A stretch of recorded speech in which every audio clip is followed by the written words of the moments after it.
And to see the whole thing this year, there's a lot that goes into it. Yeah. And so you're on the court and involved in the planning. Yes. No problem, right? It's a little stressful, but it's fun. Yeah. So what are some of the duties that you have to do that people don't know behind the scenes has to be done? Probably the most difficult is like getting cars for each girl as they're getting escorted onto the field of the night, because we have to like talk to people individually, ask them if we can use theirs. They have to put their trust in us, so it takes a lot. Not everyone has a convertible, so Yeah. Finding the convertibles is the big deal Yeah. in Indiana. Yeah. And is that going well? yeah, it's Okay. one at a time, but it's going well. Okay.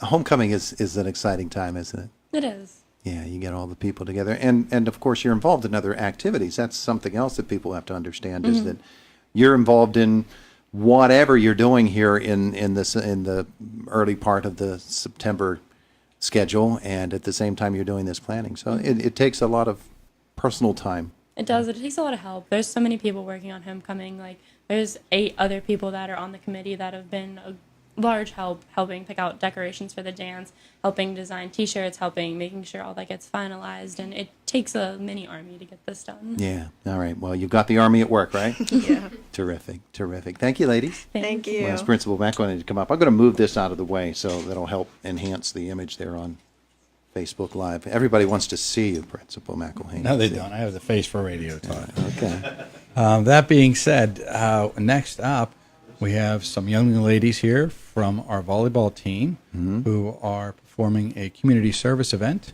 and they're here to talk about it and promote that event. Okay. I'm guessing I can figure out, just from the T-shirts, what the cause is. Ladies, good morning. Good morning. Good morning. Tell us about it. Tell us who you are first. Okay, my name's Caitlin Stossel, and I'm setter and captain of the volleyball team. I'm Katie Higgins, and I'm a defensive specialist on the team.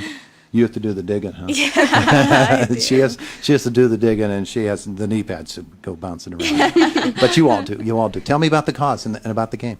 So, for our charity game tonight, we're supporting Priceless Grace Ministries. Last year, I'd gone to Haiti, and I'd stayed with the Price family there, so I kept in contact with them, and as a group of seniors, we decided that was the cause we were going to support this year. So, All right. And so what must folks do to help support the cause? Just go to the game, first of all, pay to get in, and then we have baskets, a whole bunch of baskets there for a basket raffle, and then we're just taking donations as well, and we also have a game to play between the JV and varsity, so. Oh, yeah? Yeah, so tonight JV's at 6 and varsity will be at 7. Okay. And the opponent is Franklin Regional. Franklin Regional. Regional. And it's tonight at home, right? Yes. Tonight yes. home. All right, so folks can come and they can support a great cause. So when you were down in Haiti and you saw, it's still pretty devastated, isn't it? Yes, it really is.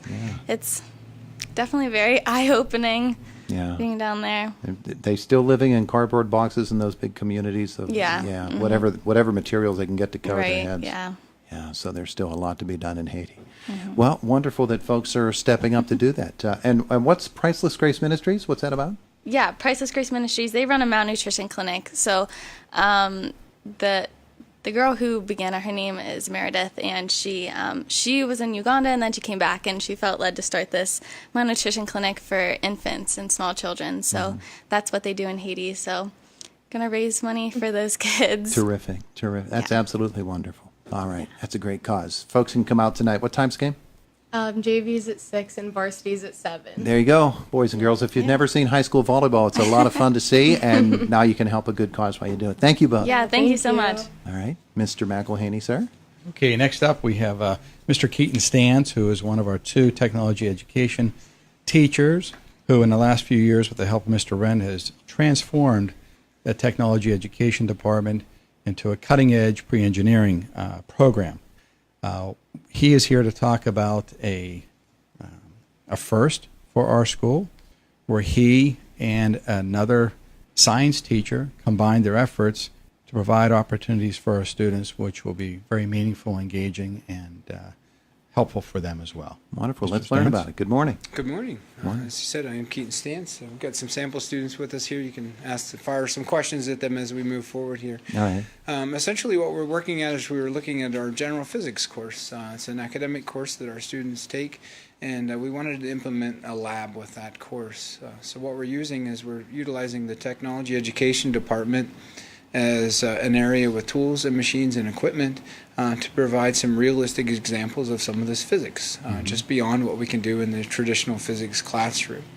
A little bit of a change is that it takes a second period out of the student schedule, so that's gone over some scheduling struggles and events as we move forward. But at the position now we're at, we have an opportunity for students who are going to take a general physics to enter into my lab and get an opportunity to experience physics, science, and some pre-engineering skills as well. What I've learned throughout this semester, or this early part of the semester, is that some of these students that did not choose to take AP physics are pre-med students and different students that they don't necessarily need that level of physics, but they need a good physics background so they can go to college and be successful. So it's been interesting or neat to think that, wow, some of these are our next doctors that are coming along here, and let's give them a hands-on experience to physics, get them to opportunity to use some technology and tools that they might later see in a different version in those fields as they move forward. So. Very good, very good. We can split up again between the microphones so that we can have everybody on with us, and you can introduce and in one case reintroduce yourselves. Yeah, I'm Sydney Jones, a senior. I'm Antonio Caparosi, I'm a junior. Okay, we're going to have to get you folks closer to that microphone because that's not picking you up as well. And I'm Jacob Albert, I'm a junior. Okay. I'm Zach Fries, and I'm a senior. Okay, so who's speaking first to tell us about this program and what it's like for you? I'll start. Okay, go ahead. For me, like Mr. Stantz said, I plan kind of going into pre-med, so this is not necessarily what I need, but I think it's a good opportunity to kind of get a foothold into physics and get an understanding. So I'm excited to take it. It's a little challenging for me because I'm not necessarily into that kind of stuff, but it's very interesting and Yeah. good opportunity. So. Yeah, and it sort of opens up some new horizons, huh? Yeah, definitely. Yeah, what about you? I'm not necessarily going to go into a field that I need to know a lot of physics. That's why I didn't really take AP. I plan on going into the military or something like that. But I chose the course because it seemed like it would be, a good starting point for me, rather than jumping right into AP physics or doing something like that. Yeah, yeah. Well, it's a pretty good decision on your part because you never know what you're going to learn through the course of the year. What about you fellows over here at this mic?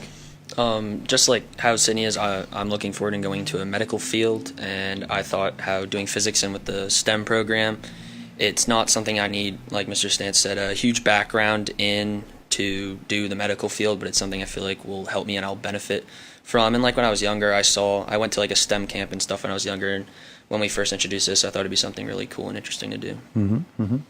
I find this pretty interesting because I'm planning on going in different ways right now. Like, I'm not decided, so I found physics right now pretty interesting, and the stuff we do is going to most likely be helpful because I'm used to the software, and I believe I can use this later on if I do go into what other people said, more physics-based backgrounds. Yeah. Yeah. Well, I won't astound you as I sometimes do with my amazing recitation of the universal law of gravitation, but I could do it if I wanted. I'll tell you about my big high school experience with physics. We didn't have a lab, a big fancy lab. We stood on the edge of the roof of the building. One of us held a golf ball and the other held a shot put, and we dropped them at the same time to see which one hit first. Which one do you think hit first? Physics students. Come tell them which one hit first. They hit at the same time. They hit at the same time, absolutely. That's gravity for you, isn't it? Well, thank you all for coming in to tell us about that. We're very appreciative of it and wish you the best in this program. It sounds like not only fun, but also educational. Terrific stuff. Thank you. You're welcome, Mr. McElhaney. Mr. Marino, I can see that your thinking is not in a vacuum. Ooh, a little physics going on Passing there. it around. Okay, next up we have Ms. Erin Eisenman. She serves as assistant principal at the senior high school and my partner at the senior high. She's here to talk about some attendance changes that are our law, and they'll be incorporated and implemented at our school. Okay, very good.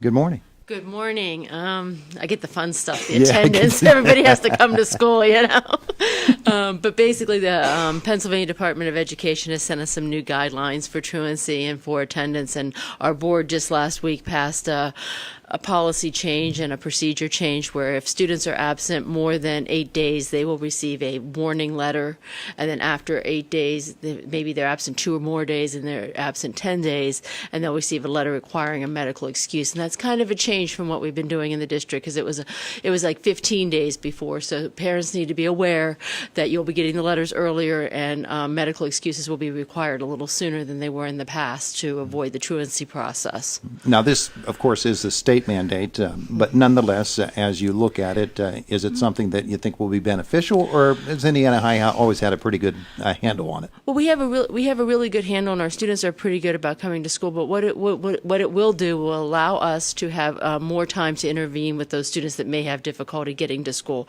because we start the process a little earlier. That gives me more time to maybe meet with the parents more, look at what's going on, see if it's a medical concern, those kinds of things, before it becomes an issue that becomes a legal issue. So I like it better because it gives us more time to provide interventions and help to the families. Yeah, sounds good. Sounds Yeah. good. Wonderful. All right. So between the two of you, has it been a good start to the school year? Hey, it's been a great Absolutely. start. I would take my cue from the students. Yep. Has it been a good school year so far? Yeah. Universal nods of approval. Yep. We're all for that. Very good. Thank you both, and thank you all for coming in today. Thank you very much, Todd. Thank we you. appreciate the opportunity. It is the voice of Indiana County, WCCS AM 1160, 101.1 FM. Boy, he was right. He had it